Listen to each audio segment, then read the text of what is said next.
Yo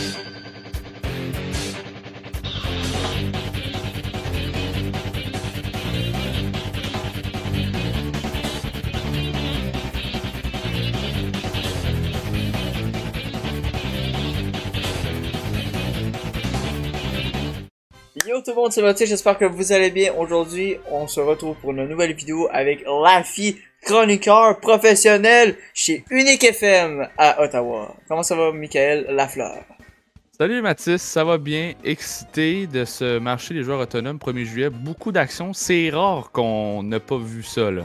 J'avoue qu'il y a quand même beaucoup de choses à parler. Hey, il y a vraiment beaucoup de changements, il y a beaucoup de choses qui se sont passées, donc c'est aujourd'hui la vidéo où on va en parler. On est parti! Le Canadien aujourd'hui a signé Juraj Slafkovsky pour 8 ans, 7,6 millions de dollars. T'en penses quoi, toi, de ce contrat-là? Oh là là. Ben, de base, c'est une bonne question que tu me poses parce que lorsque j'ai vu cette signature, Matt, honnêtement, ça m'a choqué déjà de base. Mais honnêtement, non, parce que j'avais écouté à l'antenne de BPM Sport, le 91.9 Montréal, que il y avait un certain animateur qui surveillait ça de près, malgré le marché des joueurs autonomes qu'on voyait aujourd'hui, qui était convoité dans la Ligue nationale de hockey. Puis Juraj Slafkovsky était un des noms qu'on pensait peut-être sortir avec le CH, et c'est ce qu'on a vu aujourd'hui. 7,6 millions de dollars, c'est sûr et certain qu'on commence à dire « Ok, c'est beaucoup, hein? C'est la valeur de Slafkovsky, on va pas se le cacher. » Première chose au total, ça vaut un 7,6 millions. Mais je reviens quand même sur le fait que Slafkovsky a quand même seulement fait 50 points en 82 matchs l'an dernier, 10 points en 39 matchs de sa première saison dans la Ligue nationale de hockey. Je trouve que selon moi, on parle de 60 points en 121 matchs, ok? C'est du 0,5 points par match, ok? En ce moment, il est dans ce développement-là. Là, vous allez me dire, oui, mais il va encore plus s'améliorer. C'est sûr et certain qu'il va encore plus s'améliorer. Mais est-ce qu'un Slafkovsky pourrait être en mesure d'inscrire au moins minimum 1 point par match? J'en doute. C'est pas un joueur finesse, c'est un joueur qui va dans les coins, un attaquant de puissance, qui est prêt lors de l'avantage numérique. C'est sûr et certain que c'est là qu'il va marquer ses buts. Son avantage numérique avec Cole Caulfield et Suzuki, etc. Mais au point de dire, OK, Suzuki, c'est lui le mieux payé à 7.8, Cole Caulfield 7.7, Slafkovsky 7.6, on voit bien qu'il n'y a pas d'autres joueurs qui est mieux payé que Nick Suzuki avec 7.8. Ouais. Mais à un moment donné, c'est sûr et certain qu'il faudrait que tu payes le gros prix pour aller chercher un gros joueur. J'aime pas en ce moment la méthode que les Canadiens utilisent en disant OK, notre capitaine c'est Suzuki, on veut pas donner trop d'argent aux autres joueurs. C'est Suzuki notre numéro 1, c'est lui qui va être payé le mieux. OK. Slafkovsky, est-ce qu'il méritait 8 millions? Non, je pense pas. En voyant le contrat de Sam Reinhart aujourd'hui en plus des Panthers, ça m'aurait étonné qu'on verrait un Slafkovsky avec 8 millions. Sam Reinhart, là, je vais confirmer ça à l'instant. Là. 8,6 millions par année pour Sam Reinhart pour les 8 prochaines années. Ça, c'est seulement 1 million de plus que Slafkovsky va gagner pour un joueur qui a marqué plus de 50 buts dans la saison. Alors, est-ce que je suis d'accord? Oui, mais Slafkovsky, c'est sûr et certain que dès 2024-2025, dans la prochaine saison, il doit au minimum inscrire 65 points pour mériter son contrat. Moi, le fait qu'il y a eu ce type de contrat-là, c'est que Kent Hughes il a énormément confiance en ce joueur-là. Parce que, sincèrement, il voit un potentiel que nous, on voit peut-être pas, tu sais, je sais pas.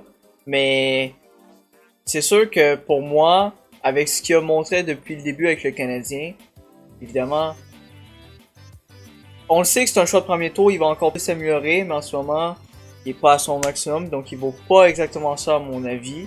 Mais tu sais, c'est ça, tu l'as dit, il a pas fini de se développer, puis encore une fois. Un attaquant de puissance de premier trio, c'est une rareté, selon moi, dans la LNH. On parle seulement de Slafkovsky, Brady Tkachuk, Matthew Tkachuk dans cette catégorie-là. Un Quinton Byfield peut s'amener avec les Kings. Ouais. Sinon, il n'y a pas d'autre nom qui sort là, dans ce style de jeu-là d'un attaquant de puissance qui est de premier trio. On parle des attaquants de puissance, là, ils sont bons, là, mais ils jouent sur le deuxième, troisième trio, c'est des joueurs de soutien. Mais un attaquant de puissance de premier trio, c'est rare que tu vois ça. Et honnêtement, les Canadiens ont le privilège. C'est un joueur, là, c'est la clé du succès. Pour les Canadiens dans les prochaines années à venir, Slafkovsky, c'est un joueur qui a été repêché premier overall. On a des attentes. Mais là, maintenant, c'est d'amener des résultats. Ben oui, ça va être ça son prochain défi à l'année prochaine. Directement l'année prochaine, il faut qu'il monte son niveau d'un cran. Il a prouvé en fait d'année cette année. Il a prouvé qu'il pouvait faire des choses. Mais faut qu'il ne pas encore plus. C'est ça. Et puis sinon, le Canadien qui a fait d'autres petites signatures a pas été trop présent durant la première journée. On a eu Slavkovski, mais on a eu aussi Alex Barry-Boulet de signer avec le Canadien.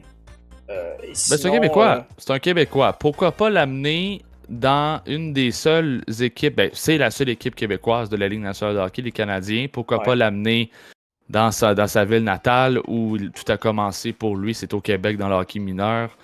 Par la suite, il la JMQ, etc.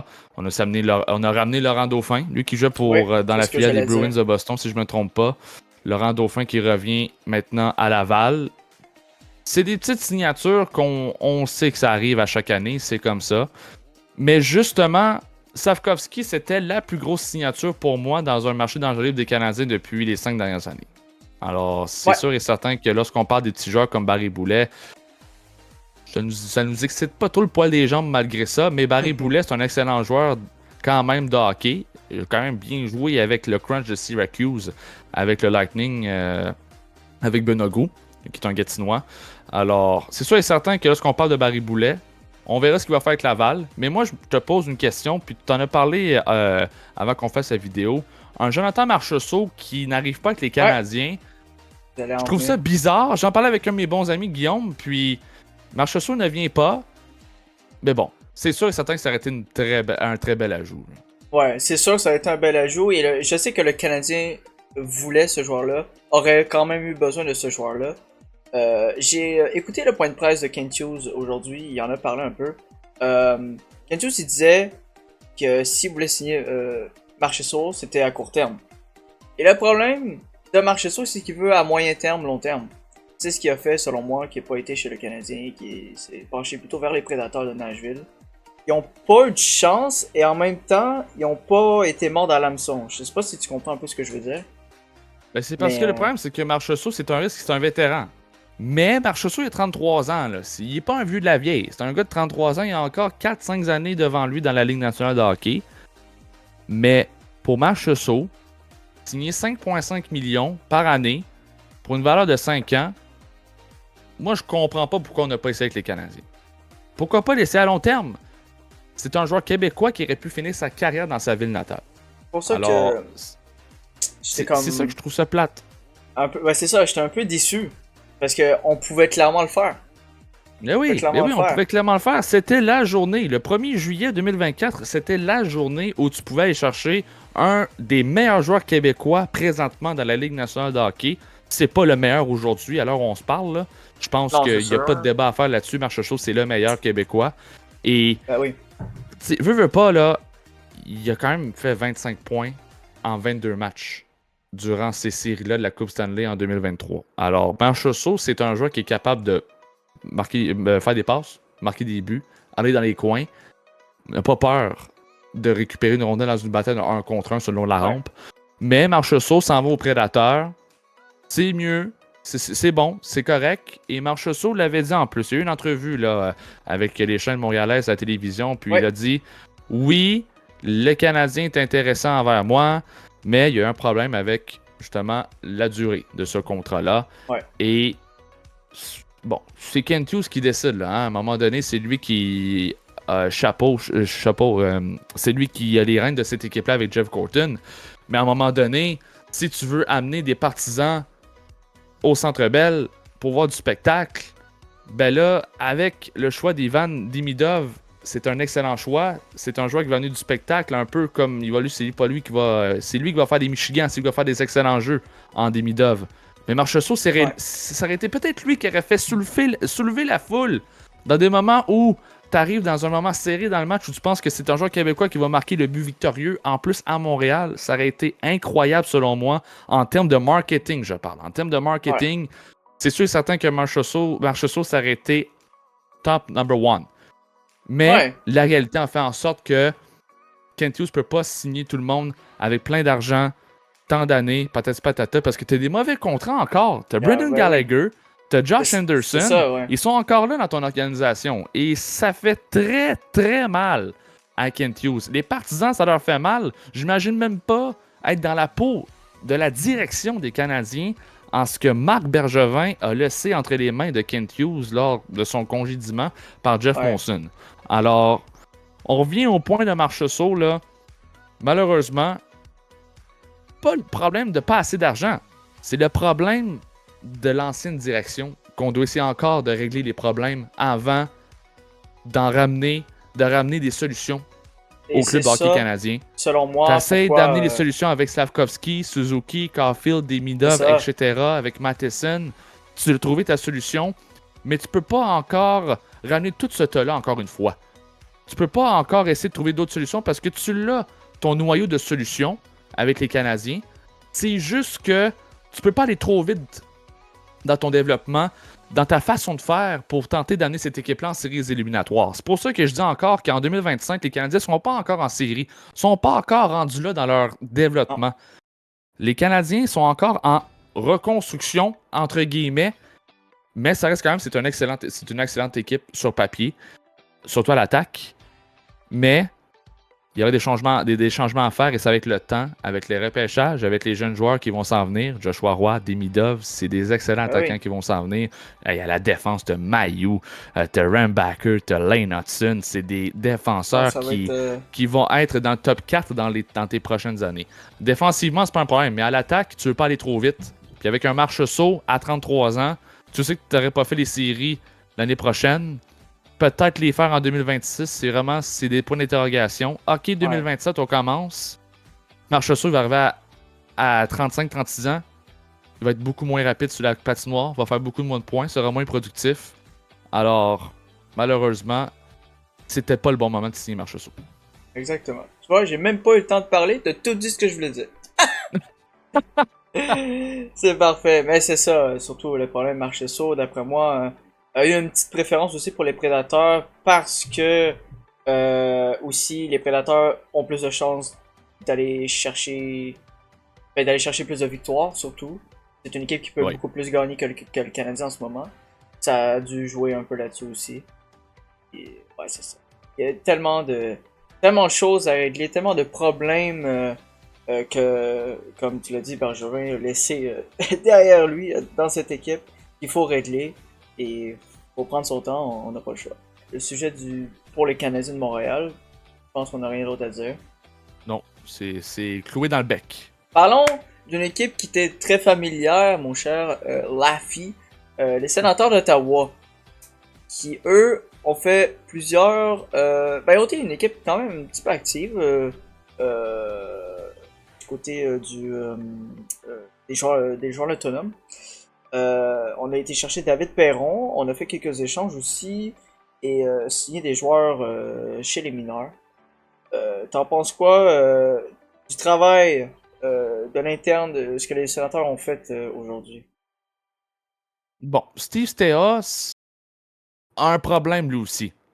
C'est de réparer les pots cassés de Pierre Dorion.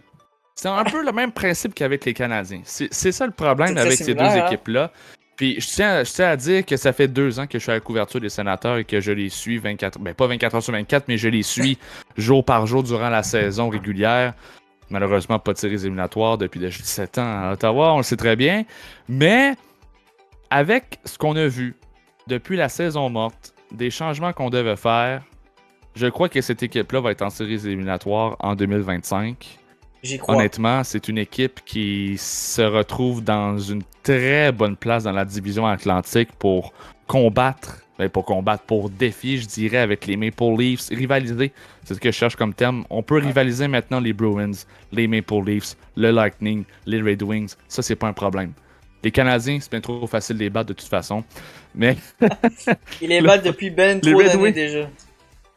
ouais, c'est ça. Mais les Sénateurs, aujourd'hui, ben, le 1er juillet, vu que là, on parle. En ce moment, la vidéo est tournée le 1er juillet, mais ça sera publié dans les prochains jours. David Perron, c'est lui qui m'a fait lever de ma chaise aujourd'hui. Ah oui, quel Lorsque ajout. j'étais dans ma chambre, j'étais comme. Ben, voyons donc. Un autre joueur francophone. Encore, ça vient au terme de Michael Endauer, le nouveau propriétaire des Sénateurs, avait dit ce qui est important pour moi, en achetant cette équipe-là, c'est de rassembler les deux côtés de la rivière, en parlant de Ottawa et Gatineau, qui est ma ville natale. Et David Perron, qui s'amène un autre joueur francophone. OK? T'as David Perron, Claude Giroux, Mathieu Joseph, Thomas Chabot, peut-être j'en perds des bouts. J'ai nommé les 4 principaux, les 4 principales personnes qui sont francophones, qui ont leur langue maternelle et le français. David Perron, selon moi, c'est tout un ajout, mais il a 36 ans. On revient un peu à ce qu'on disait avec Marchessault. T'es pas le plus rapide, mais il a tout un shot. Il est capable de marquer des points, ce Perron-là. 4 millions, c'est pas trop. 4 millions, c'est là où Perron devait y aller durant ce marché des joueurs autonomes. Il voulait rester avec les Red Wings de Détroit, ce qui avait confirmé à l'émission La Poche Bleue avec Maxime Lapierre et Guillaume Latendresse plutôt après la saison régulière. Il avait dit qu'il voulait rester avec les Red Wings parce qu'il était soudé avec ses coéquipiers après savoir être éliminé à Montréal. On s'en souvient, là, en raison d'un match en tir de barrage, puis que John Tortorella avait sorti son gardien de but en fin de saison, ce qui a coûté la place aux Red Wings d'une place en séries éliminatoires. David Perron, l'an dernier, c'est pas Puki Devers qui l'a fait. Il a manqué seulement 6 matchs en raison d'une petite blessure. En 2022-2023, il n'a pas raté une seule rencontre. Alors, c'est pas un joueur qui se blesse souvent. 47 points l'an dernier, dont 17 buts. 30 passes. C'est un joueur qui il va jouer un peu à la Brendan Gallagher devant le filet. C'est lui qui va causer un peu du brasse camarade devant le filet sur l'avantage numérique. Ce qu'on avait un Mark Kastelik qui est maintenant parti à Boston dans un échange avec Linus Ullmark. On va en parler tantôt, là. Mais David Perron, selon moi, c'est toute une signature offensivement. Qu'on parle de l'avantage numérique. C'est un joueur qui peut aller maintenant à l'aile gauche, comme un Alex Ovechkin. Il tire de la droite, Perron. On n'a pas besoin d'aile droite.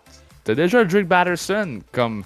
Drake Batterson a dit les droits numéro 1, je ne pense pas. C'est un joueur numéro 2. Mais t'as quand même... T'avais un DeBrincat avant, maintenant il n'est plus là. Mais le nom... Claude Giroux. Claude Giroux ne joue pas au centre avec les Sénateurs. Il joue à l'aile droite. Alors, c'est ton homme de premier trio sur Claude Giroux à l'aile droite. Par la suite, t'as Batterson. Tu veux pas mettre Perron au troisième trio. Tu veux mettre Perron sur le deuxième trio avec un certain Tim Stutzla ou Shane Pinto. On verra s'il va être signé avec les Sénateurs au courant des prochains jours. Mais Perron a une place pour être les Sénateurs. Puis il va tenter d'amener cette équipe-là à un niveau supérieur qu'on pensait depuis de nombreuses années avec la troupe ottavienne. Alors David Perron, selon moi, c'est toute une signature. Un autre joueur francophone qui s'amène encore mieux pour amener des partisans de Gatineau de l'autre côté de la rivière à Ottawa. La majorité des Gatinois prennent pour les Canadiens. C'est du 80% Montréal, 20% Ottawa. OK? Puis, écoute, là, on va ajouter peut-être un autre 2-3% d'autres équipes random dans la Ligue nationale de hockey. Ah oui. Je pense à un des journalistes sportifs du quotidien Le Droit qui prend pour les Sharks. Zachary, merci. Je te salue si jamais tu tombes sur cette vidéo, Zachary. Zach qui prend pour les Sharks depuis qu'il est tout petit. Il habite à Gatineau maintenant. Zach qui prend pour les Sharks, mais tout ça pour revenir que Perron, toute une signature. J'ai très hâte de le voir sur la patinoire à Ottawa. Ouais, c'est ça. Il va ramener une certaine expérience. C'est une certaine pièce manquante, potentiellement, qui manquait chez les Sénateurs. Ça et l'échange qu'il y a eu récemment entre Korpisalo, Linus Ullmark à Boston, qui va grandement aider les Sénateurs, selon moi. On a un vrai gardien numéro 1 devant le filet. Ça m'a convaincu que les Sénateurs peuvent être officiellement prêts à compétitionner pour les séries éliminatoires. C'est sûr et certain. Puis on n'a pas donné n'importe quel... Tu sais, on a donné quand même un choix de première ronde en 2024 à Boston. Ouais. Oui, on a gagné notre choix de 7e au total, mais on a donné un autre choix de repêchage aux Bruins en première ronde. On a donné Mark Kastelik, notre joueur de soutien qui était capable de faire des brosses camarades de un filet en avantage numérique. Et on a donné Jonas Korpisalo avec son gros contrat. OK? On retient 25% du salaire, 25% de 5 millions. Si je suis bon en mathématiques, ça fait du 1... Bon, je suis pas sûr, mais c'est du 1,3 million, là. Si mes calculs sont bons en mathématiques comme ça, là. 2? Non, j'ai écouté. Ouais, 1,2 million, je pense. C'est quelque chose comme ça qu'on retient sur le salaire de Korpisalo. C'est ça, c'est 1,2 C'est 1 250 000 qu'on retient sur le salaire Ah, 200, de ouais, Jonas c'est ça, 1 Korpisalo. 250. Ouais. Parce que le problème, c'est que Korpisalo était payé beaucoup trop cher. Là. Pour un gardien qu'on disait numéro 1, lorsque j'ai vu ce contrat-là signé par Pierre Dorion, j'ai dit, bon, là, il verrait sa tête. Là, Pierre Dorion, là, Pierre d'Orléans, là, 1 minute, là. À un moment donné, c'est sûr et certain que là, tu peux pas amener un Korpisalo gardien numéro 1 quand il l'a jamais été. Il a seulement été un gardien qui a aidé les Blue Jackets de Columbus en 2022-2023, là. 1 minute, là. Ouais. Linus Ullmark, un gardien qui a gagné le trophée Vizina, ça, c'est sûr que c'est tout un ajout. Tout un ajout oui. pour la troupe ottavienne. Linus Ullmark, mais moi j'ai peur, Mathis. Moi j'ai peur parce que il vient de perdre sa chimie avec Jeremy Swayman. Il l'a perdu. Ouais, c'est sûr. Il a perdu Swayman. Les gens qui regardent le hockey, vous savez bien trop qu'il y a une bonne célébration entre Swayman et Ullmark. Ouais. Est-ce qu'il va le faire avec Anton Forsberg maintenant? Non. Est-ce que Swayman va faire une célébration avec Korpisalo maintenant? Tu sais, je sais pas honnêtement là. Pas la même chimie, c'est ça. Oui, mais Ullmark, il va toujours rester un excellent gardien. Il va toujours rester un numéro 1. Il l'a prouvé avec les Sabres de Buffalo. Il l'a prouvé avec Boston. Puis il s'amène maintenant avec une troisième équipe dans la division Atlantique. C'est des équipes qui affrontaient à plusieurs reprises. Puis il les connaît, ces formations-là. Ullmark, le problème, c'est que là, on a tenté d'essayer à amener Matt Murray. Ça n'a pas marché. Cam Talbot. Ça n'a pas marché. Jonas Korpisalo. Ça n'a pas marché. Là, on a fait un quatrième gardien après Craig Anderson. Ça fait longtemps qu'on entend un gardien numéro 1. Puis sur papier, statistiquement parlant, on l'a. Mais le problème, c'est la défensive. La défensive est le problème majeur des Sénateurs depuis de nombreuses années. Parce que tu as des Jake Sanderson qui est beaucoup trop offensif. Tu as Thomas Chabot qui fait la même chose. Tu as Jacob Chychrun qui fait la même chose. Ça, c'était 3 défenseurs gauchers qui étaient très offensifs.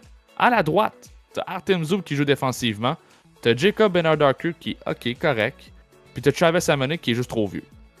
Alors, défensivement, ça fait pitié pour les Sénateurs. Et on a échangé Jacob Chychrun. Ouais, c'est vrai ça. Quand j'ai vu cet échange, Mathis, j'étais abasourdi. J'étais sur le choc. Je ne comprends pas comment on n'a pas reçu plus pour Chychrun. On a reçu un Nick Jensen, un défenseur pas rapport, mais qui est bon défensivement, soi-disant parlant. Il est bon défensivement. Supposément, Jensen, il est bon défensivement. Mais, est-ce qu'il va réparer le problème de la défensive des Sénateurs? Permets-moi de m'en douter.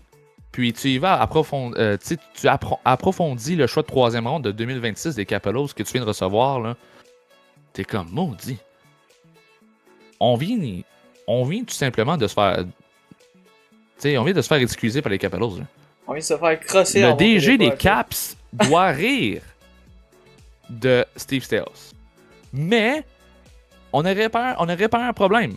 On a plus Chychrun. On a plus Chychrun. 4,6 millions, il est parti.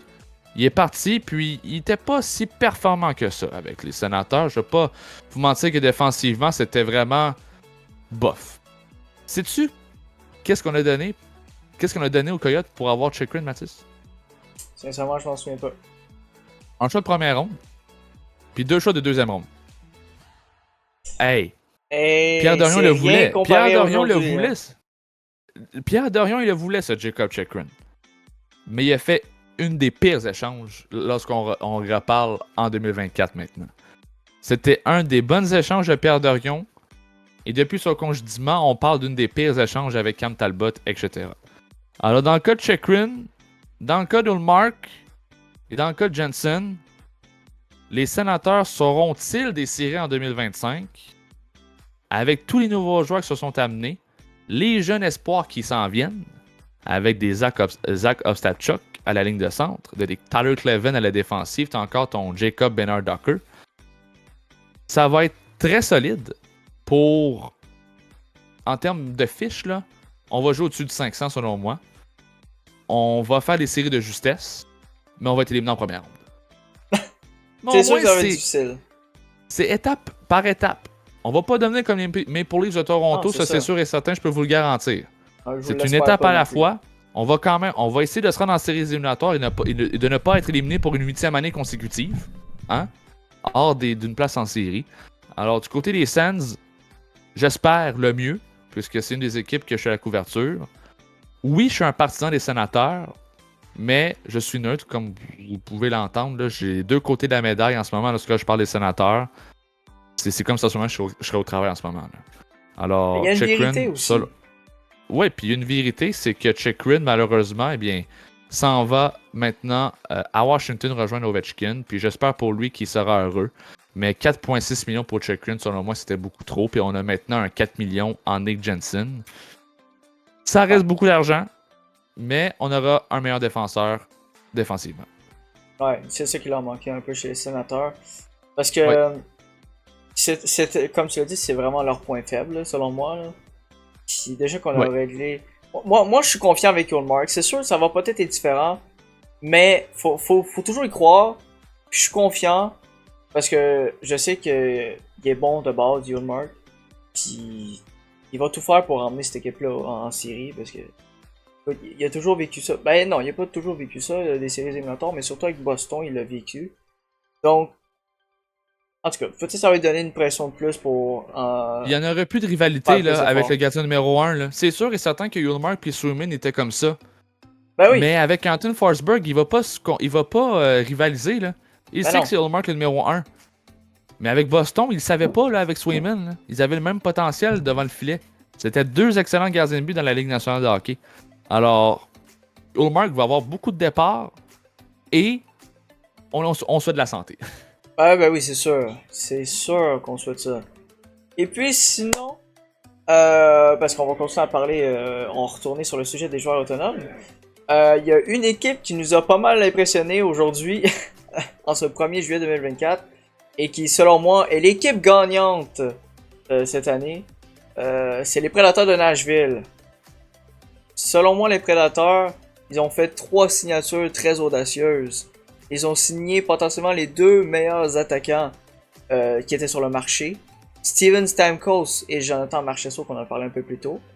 Rajouter un peu plus de puissance à la défensive avec Brady Shea. Oui, c'est défenseur des Kings. Ouais, et en tout cas, c'est les 3 gros morceaux que les Prédateurs ont ajoutés aujourd'hui. Est-ce que tu es d'accord, toi, que les Prédateurs ont été plutôt gagnantes? Ben oui, c'est une équipe gagnante. À un moment donné, les Prédateurs, eux aussi, veulent passer à l'échelon supérieur où tu veux voir une équipe en série. Les Prédateurs, cette année, ne l'ont pas fait. Hein? Ils l'ont pas fait, les Prédateurs, hein, en 2024. Les séries? Ouais. Non, si, ils les ont fait. Ils se sont fait éliminer en 6 matchs contre les... C'est vrai, par les Canucks. Ouais. C'est vrai. Bon. Mais là, après une élimination comme ça par les Canucks contre un certain Artus Silovs, le gardien de but des Canucks, ça remet un peu ton organisation en question sur, OK, ils n'ont pas été capables de marquer contre un gardien de la East Coast League, un ancien gardien des Lions de Trois-Rivières. Ça reste quand même que j'enlève encore pas de respect à Silovs. Il a fait un excellent travail, mais ben oui. En ce moment, Silovs, là, on parle pas, on sait même pas s'il va rester avec les Canucks. T'as un Thatcher Demko, puis t'as un Casey DeSmith. Mais tout ça pour revenir sur les Prédateurs. Ben, c'est quoi que tu voulais ajouter? En fait, je vais ajouter. En fait, non, je pense qu'on a déjà la confirmation. Je vais être honnête avec toi. Casey DeSmith vient de signer avec les Stars de Dallas. Ah, ok. Donc, bon. j'imagine qu'ils ont confiance en Silov pour qu'il soit leur gardien numéro 2. On verra ce que ça va c'est sûr et certain que grâce à cet exploit dans les séries éliminatoires qu'a fait Silov, ça prend du culot. Hein. Ça prend un bon courage, ça prend un bon estime de soi devant le filet pour s'amener dans un match de séries éliminatoires alors que tes 2 gardiens de but sont blessés, avec DeSmith ainsi que Demko. Mais le point que je veux venir avec les Prédateurs, Mathis, c'est que lorsque tu es éliminé par les Canucks, sur papier, les Prédateurs étaient meilleurs. Hein, on va se le dire. Avec la profondeur avec le Ryan O'Reilly et tout ça, là, plus de profondeur, solide. Une plus grande expérience aussi en série, évidemment. Oui. Et là, tu rajoutes Steven Stamkos, qui est en mesure d'avoir 79 points en 81 matchs l'an dernier. Jonathan Marchessault et Brady Shea. Stamkos, on signe un contrat de 4 ans, 8 millions par année. OK, ça vaut. Ça vaut ce qui ça vaut. Stamkos qui, écoute, il a été capitaine du Lightning, puis selon moi, Julien Brisebois, il l'a laissé partir, il n'était pas capable de s'entendre avec lui. Mais comment tu peux manquer autant de respect à ton capitaine? t'as pas été capable de le signer pour un montant de 8 millions de dollars pour tout ce qu'il a fait pour cette équipe-là. Sérieusement, c'est une grosse farce. Je comprends pas comment que Brisebois n'a pas pu signer Stamkos à ce prix-là. C'est ce qu'il vaut. Puis les Prédateurs en ont profité. Jonathan Marchessault, 33 ans, on a parlé un peu tantôt. 5,5 millions pour 5 ans. Alors encore là, c'est du long terme pour un autre joueur. Et Brady Shea, 7 ans. 49 millions de dollars. Ouais. 7 millions par année.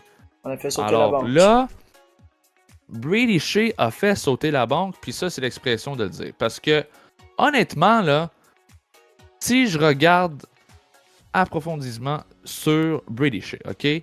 Encore une fois, on remercie HockeyDB pour les informations. Brady Shea, c'est pas bien long, là. Brady Shea ici, ancien joueur des Rangers et des Hurricanes. 47 points en 80 matchs avec les Hurricanes.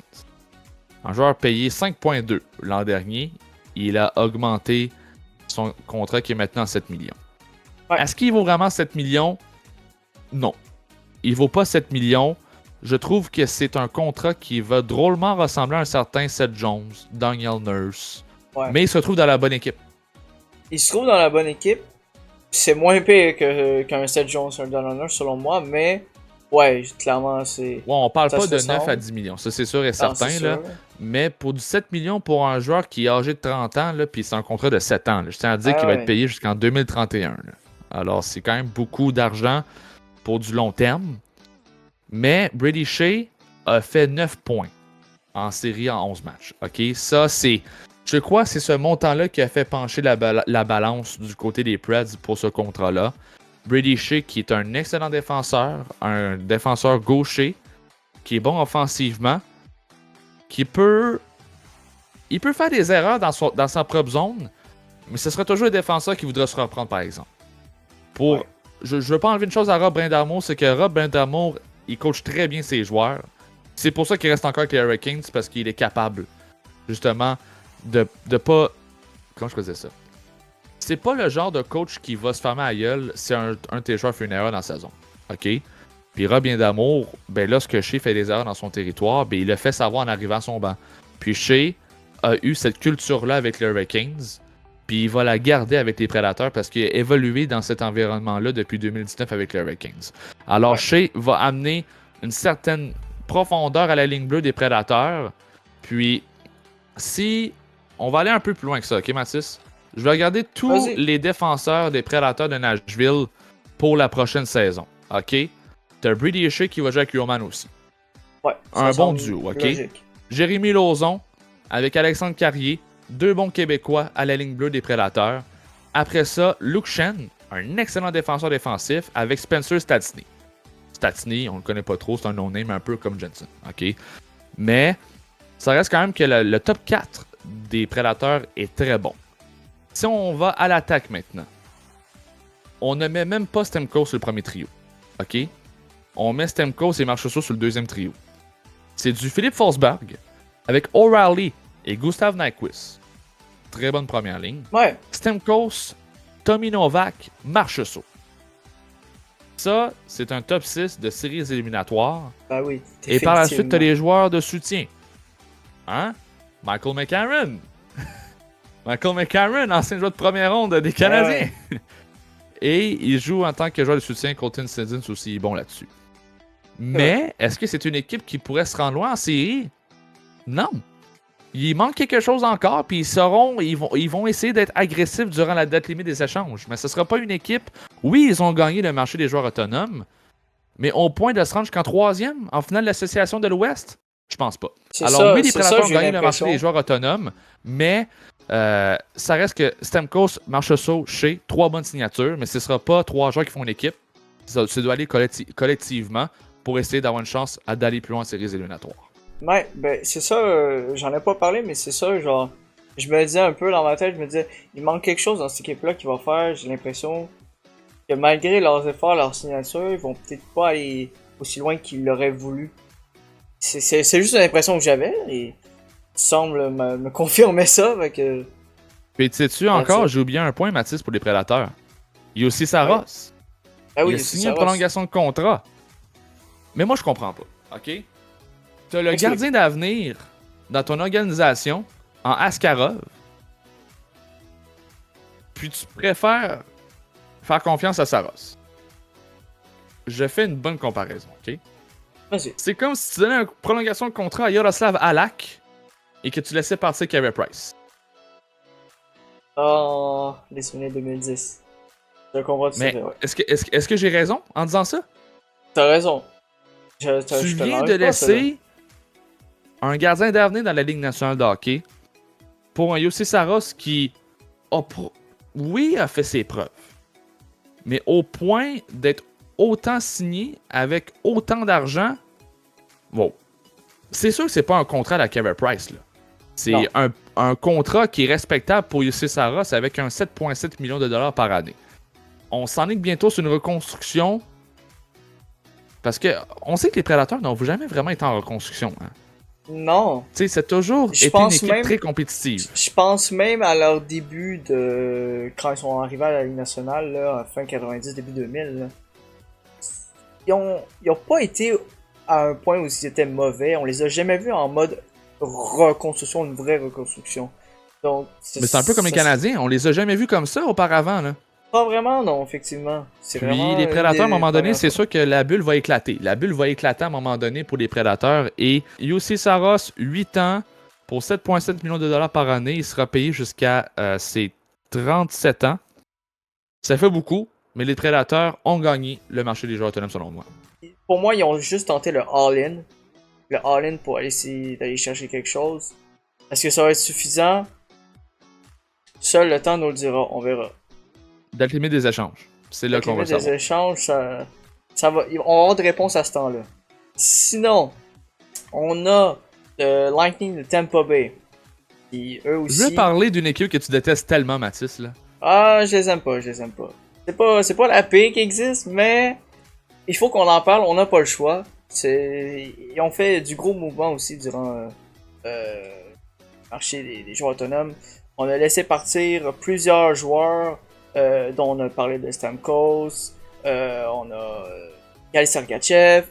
En tout cas, il y a pas mal de joueurs qu'on a emmenés ici à Tampa et qu'on a laissé partir. On a fait des grosses décisions. Je pense que ça a été dur pour Julien Brisebois. Qu'est-ce que t'en penses, toi, Michael? Là- En fait, attends. Quels sont pour toi les points forts qu'ils ont fait? Quels sont les points faibles qu'ils ont fait depuis le début? C'est surtout ça. Ben, Ouais. le point. En ce moment, je trouve que l'identité du Lightning commence à perdre. On commence à perdre l'identité du Lightning de Tampa Bay depuis le Cavalier, les Saint-Louis, etc. C'est sûr. J'ai comme l'impression que tu préférais mieux un jeune joueur de 29 ans, Jake Gensel, que ton capitaine, Steven Stamkos, qui aurait pu terminer sa carrière là où tout a commencé. Dans la Ouais. vie, là, au hockey, là, t'as une chose très importante, c'est le respect. Entre tes patrons puis entre tes joueurs. Vice-versa. Pour moi, c'est très important. Puis, on parle comme un Marc Bergevin qui a été trop sentimental avec ses joueurs, mais tu dois quand même avoir un sentiment d'appartenance à tes joueurs lorsque tu les signes, lorsque tu les mets un C sur le chandail, tu parles avec tes collègues pour le futur de cette équipe-là. Et je commence à m'apercevoir que Julien Brisebois perd un peu la pédale. C'est mon opinion. Ouais. Non, T'en hey, je vas- suis totalement d'accord avec toi. Malheureusement. Mais pas malheureusement. Jake mais... Gensel, oui, il s'amène avec les Hurricanes. Oui, il a signé 9 millions de dollars, OK? C'est 9 millions de dollars pour les 7 prochaines années. Donc, Gensel, il va jouer avec les Lightning jusqu'à ses 36 ans s'il n'est pas échangé. 9 millions de dollars pour Gensel. T'as même pas été capable de donner 1 million de moins. On parle de 8 millions à Steven Stamkos, qui était ton capitaine depuis une décennie. Ben, une décennie, peut-être que j'exagère, là. Mais depuis longtemps, depuis de nombreuses années avec la formation de Tampa Bay. Je trouve ça plate, OK?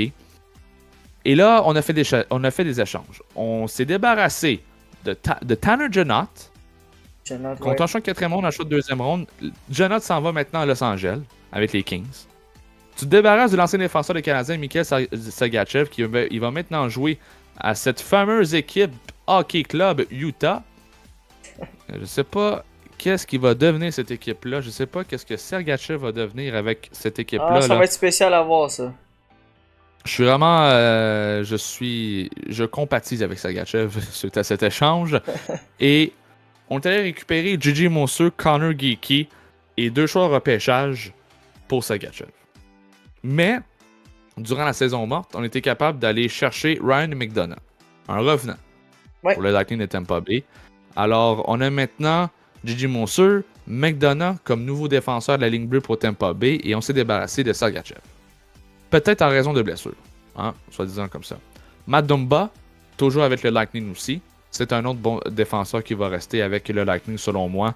Je pense qu'il... Lorsqu'on parle de Matt Dumba, ancien défenseur des Coyotes de l'Arizona, signé jusqu'en 2026 à 3.7. Alors c'est sûr et certain qu'il va rester là, malgré qu'il n'a pas beaucoup de points avec le Lightning, seulement 2 points en 18 matchs après cet échange. Mais c'est une bonne équipe le Lightning. Mais offensivement,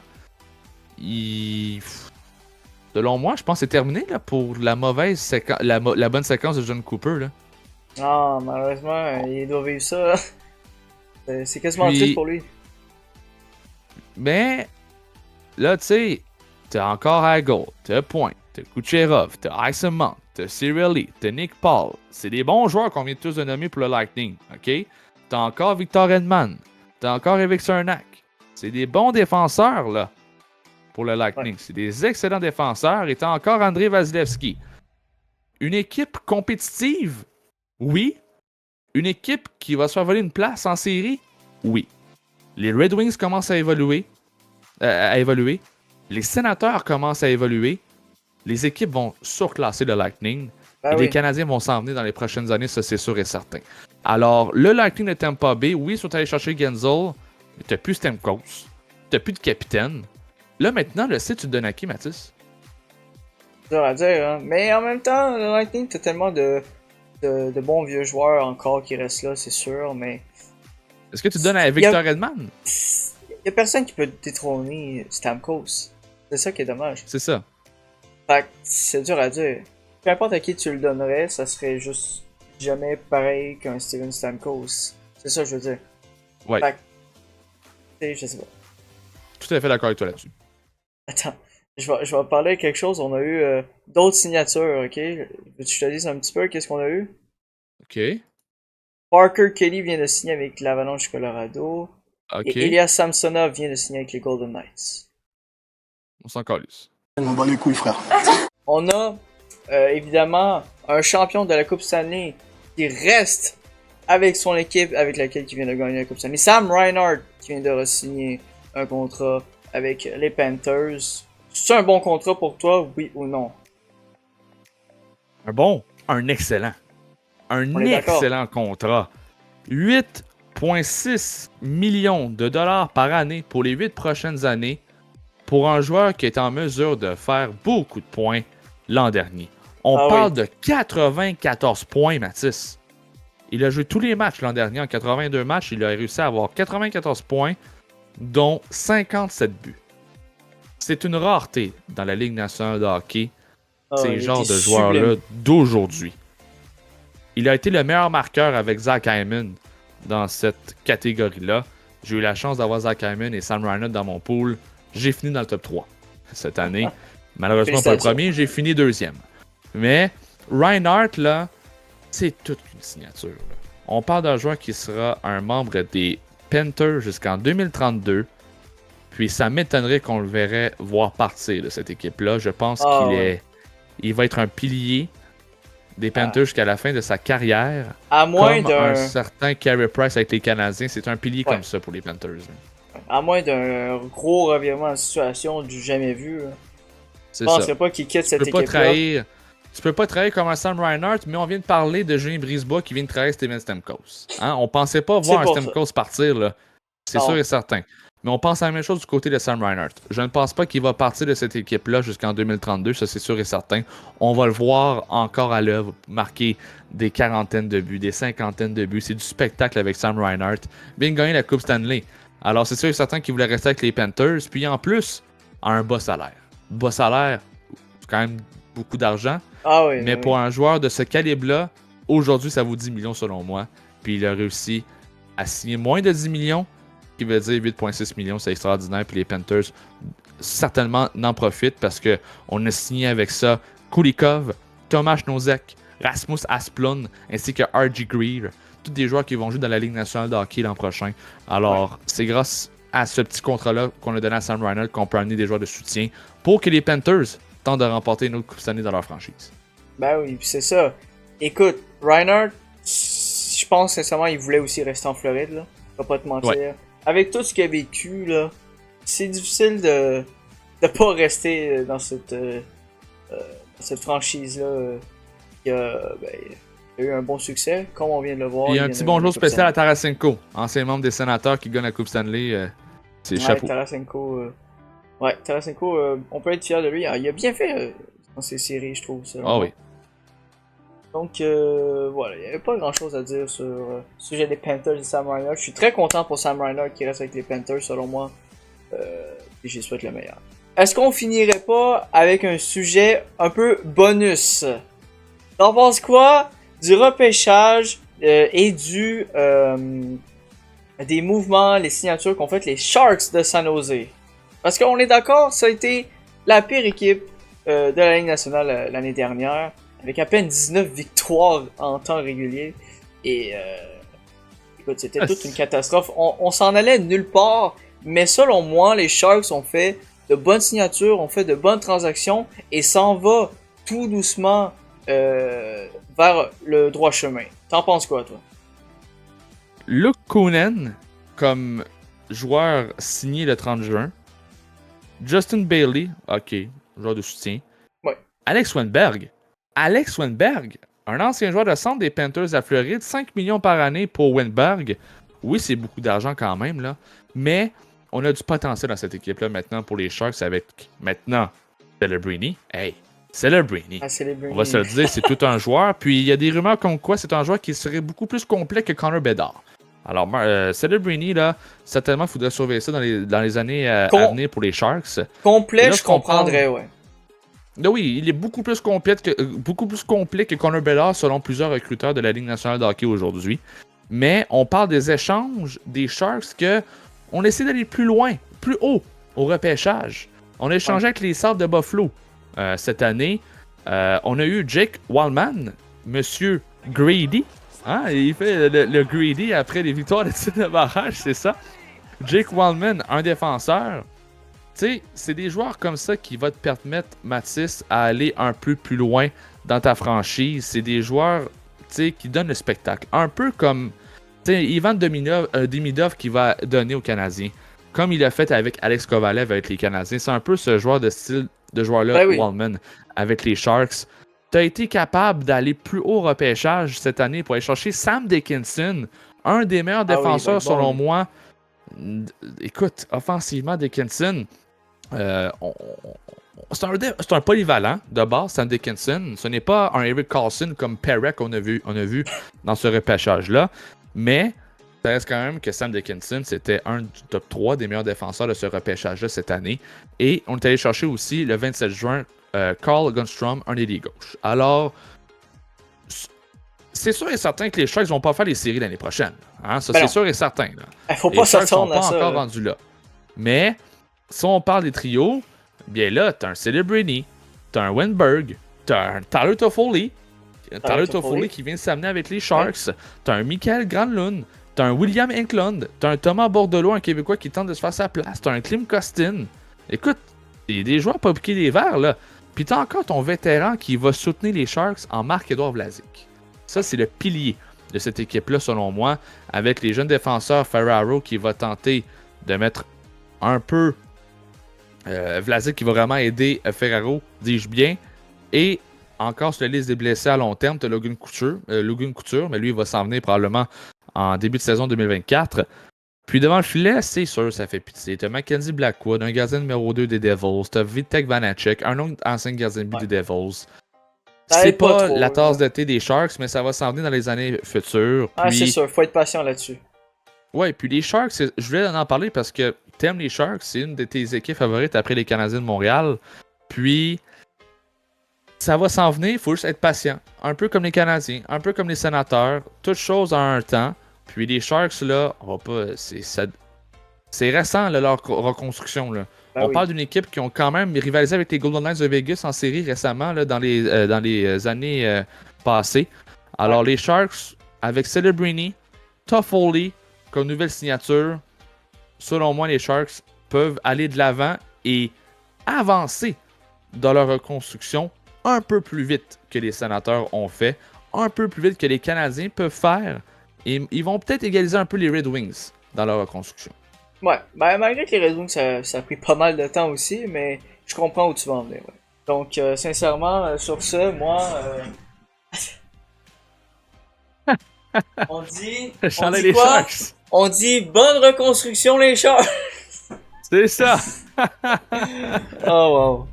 Ben sur ce, on a passé par tous les sujets, tout ce qui a été intéressant à regarder durant la première journée des joueurs autonomes. Et puis, merci Mickaël, et merci Laffy pour Ben, ça m'a fait cette plaisir. C'est mon vidéo. travail. C'est mon travail quotidien. 7 jours sur 7 au 94.5 Unique FM. Puis, Mathis, écoute, on est amis depuis tellement d'années que ça me fait un plaisir de parler avec toi dans une vidéo YouTube. Puis ça faisait longtemps que j'avais pas parlé dans une vidéo YouTube, Ouais, honnêtement. Là, ça faisait longtemps. Puis je voulais faire ça avec toi récemment. Puis chose faite avec le marché des joueurs autonomes. Puis bien hâte de parler un peu qu'est-ce qui va se passer durant la saison au hockey. Date limite des échanges, je sais, on pourrait s'en parler pour une autre vidéo, mais c'est dans longtemps ça. ben oui, ce sera pas avant au moins mois d'octobre au début de la saison, sinon ben encore une fois plus tard dans l'année 2024-2025. Alors sur ce, j'espère que cette vidéo vous aura plu. N'hésitez pas à la partager, liker, commenter, faites ce que vous voulez avec ça. Mais sur ce, on vous souhaite un bon été et on se retrouve en octobre pour la prochaine saison de hockey, de la Ligue nationale de hockey. Voilà. Bye bye! Bisous, au revoir.